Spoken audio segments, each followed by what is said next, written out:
आज एक हमारे लिए एक बहुत पॉजिटिव डेवलपमेंट ये है कि आज हिंदू, मुसलमान, सिख, ईसाई, बौद्ध, कश्मीरी पंडित, गुजर, बकरवाल, जो भी हो हमारे समुदाय का जो गुलदस्ता जम्मू कश्मीर का है, आज वो इकट्ठे एक पेज पे खड़ा है फॉर कि भाई जो आप ये लॉज यहाँ लगा रहे हैं, आप गलत तरीके का कार इस्तेमाल कर रहे हैं। हमारे पास रियासती सरकार नहीं है, हमारे पास अपनी असेंबली नहीं है, हमारे पास लेजिस्लेचर नहीं है इस वक्त। आदाब, नमस्कार, सत श्री अकाल। मैं हूं सुल्तान भारती और आप देख रहे हैं सेकुलर भारत न्यूज। मुगल शहंशाह शाहजहां ने किसी वक्त जम्मू कश्मीर की खूबसूरती से इंप्रेसिव होकर एक शेर कहा था। शेर फारसी में है कि अगर फिरदौस बररुए जमी अस्त हमी अस्तो हमी अस्तो हमी अस्त, यानी अगर दुनिया में कहीं जन्नत है तो वो जन्नत कश्मीर है, कश्मीर है, कश्मीर है। जमाना बीता और उसके बाद इस जन्नत में शैतान का यानी आतंकवाद का पदार्पण हुआ। इस जन्नत को दोजख बनाने के लिए सरकारें अपने अपने ढंग से प्रयास करती रही और वर्तमान सरकार ने जम्मू कश्मीर की उस खूबसूरती को बहाल करने के लिए, बेहतर सुविधा देने के लिए, परिवहन सुधारने के लिए, टूरिज्म सुधारने के लिए बहुत सारे दावे किए और ये ऑनलाइन सुविधाओं की एक पूरी झड़ी लगा दी वहां पे।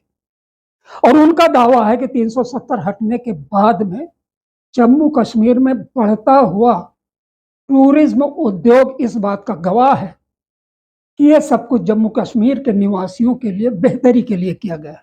लेकिन आज राजधानी दिल्ली के जंतर मंतर पर जम्मू कश्मीर अवामी तहरीक संगठन के कुछ साथी वकार भट्टी साहब के नेतृत्व में पधारे।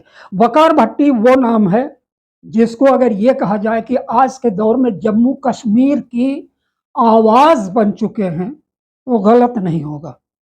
तहरीक के लोग जो है जम्मू कश्मीर में चलाए जा रहे सरकारी उपक्रम कोशिशों के हर दावे को नकार देते हैं। आखिर कहते क्या हैं, देखिए एक रिपोर्ट।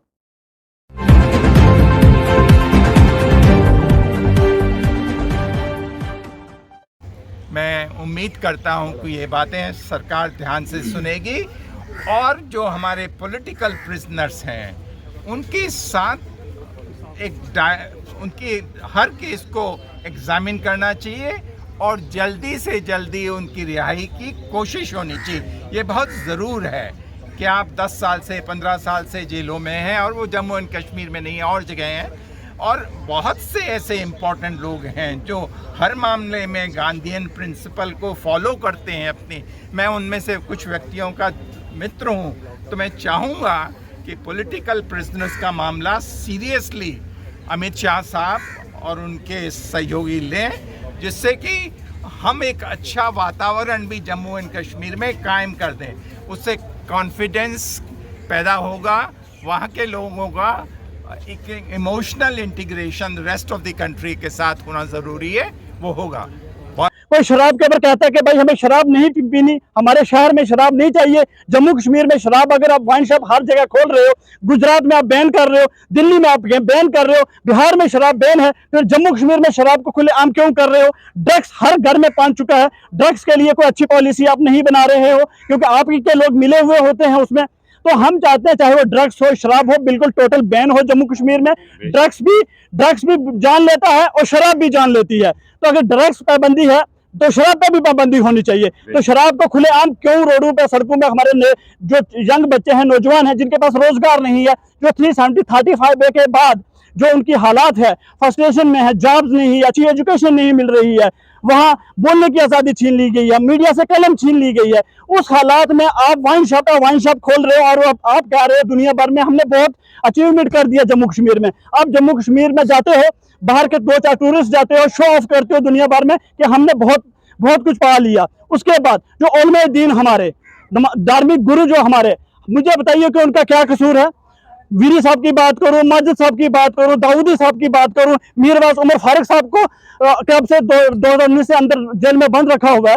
ये तमाम जो उलमा दीन है, इनका क्या कसूर है भाई? इनको क्यों नहीं आप रिलीज कर रहे हो? और जिनको भी आप PSA लगाते हो, उनको किसी को उत्तर प्रदेश, किसी को गुजरात, किसी को दिल्ली, आप बाहर की जेलों में रखते हो, उनके परिवार वाले सफर करते हैं।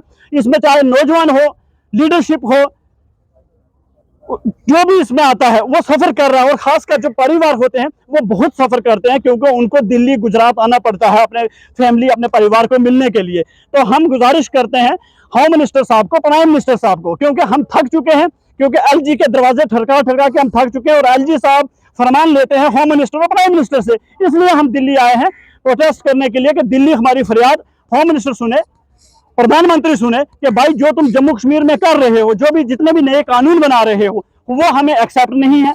चाहे वो वाइन शॉप की दुकानें खोलनी हो, ड्रग्स खुले आम करनी हो, साथ में जितने सियासी लोगों को गिरफ्तार करना हो, पीएसए लगाना हो। मैं आपको एक बहुत जबरदस्त बात बता देना चाहता हूँ। 2 महीने पहले कुछ हमारे जम्मू कश्मीर के सियासी लोग भी, बिजनेसमैन भी, एक होटल में खाने की दावत रखी एक दूसरे से कि चलो हम मिलेंगे। तो दावत पे उन्होंने रोटी रखी और रोटी खाते ही सबको उठा के जेल में बंद कर दिया। बताइए, अगर आप लोगों को बैठने भी नहीं देते, बात करने भी नहीं देते, तो आप फिर दुनिया भर में क्या दिखाते हो कि जम्मू कश्मीर में सब अमन है, सब पीस है।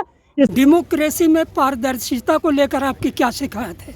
क्या इस वक्त जो डेमोक्रेसी वहाँ पे है उसमें पारदर्शिता नहीं है, ट्रांसपेरेंसी नहीं है?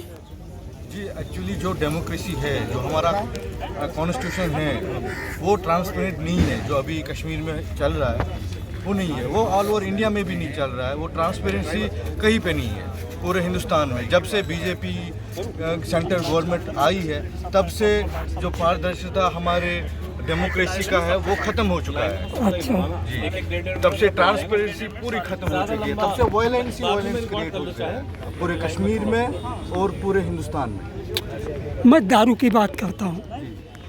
गवर्नमेंट की मजबूरी है, वो कहती है एक्साइज इसी से आता है डेवलपमेंट के लिए। नौजवानों की तरफ से आरोप लगाया जा रहा है कि बहुत बड़ी तादाद में वो बर्बाद हो रहे हैं। एम्प्लॉयमेंट को लेकर क्या चार्जेस हैं? देखिए, बाकी स्टेट्स में तो बैन हो रहे हैं अल्कोहल, लेकिन जम्मू कश्मीर मुस्लिम नहीं, मेजॉरिटी दिल्ली में भी स्टेट है। बहुत खुली हैं दुकानें।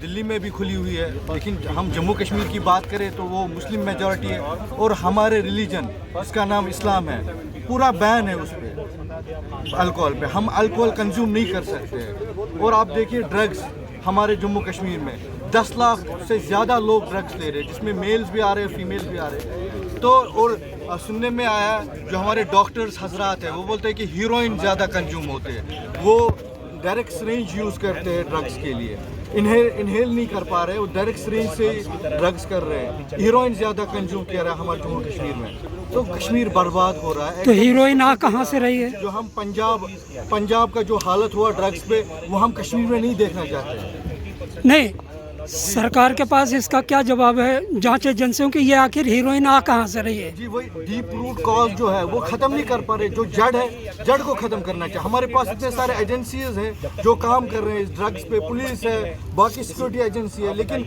जो जड़ है, जड़ को ये उखाड़ नहीं पा रहे। वही मसला। 370 हटने के बाद सरकार का दावा है कि ऑनलाइन सर्विसेज जो हैं वो 33 से बढ़कर 933 तक हो गई।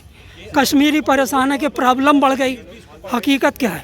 हकीकत यह है कि कश्मीर जितना परेशान था आज के 370 हटने के बाद, उससे ज़्यादा परेशान हो गए। कश्मीर में ज़्यादा हालत ख़राब हो गई है। कश्मीर में अनएम्प्लॉयमेंट है, कश्मीर में ड्रग्स है, कश्मीर में वायलेंस है, कश्मीर में टारगेट किलिंग्स है, कश्मीर में पीएसए है, कश्मीर में यूएपीए है, कश्मीर में जर्नलिस्ट को, जो ट्रू जर्नलिस्ट, रियल जर्नलिस्ट है, उनको काम नहीं करना चाहता है। सरकार का में सच्चाई है ही नहीं, जो भी सच बोलता है उसको पकड़ के लेके जाते हैं। उमर साहब, माफ़ी चाहूँगा बीच में। सरकार का दावा है कि 370 हटने के बाद में टूरिज्म काफ़ी बढ़ा है। कितनी सच्चाई है? देखिए, 1980 से पहले टूरिज्म सबसे ज़्यादा आता था।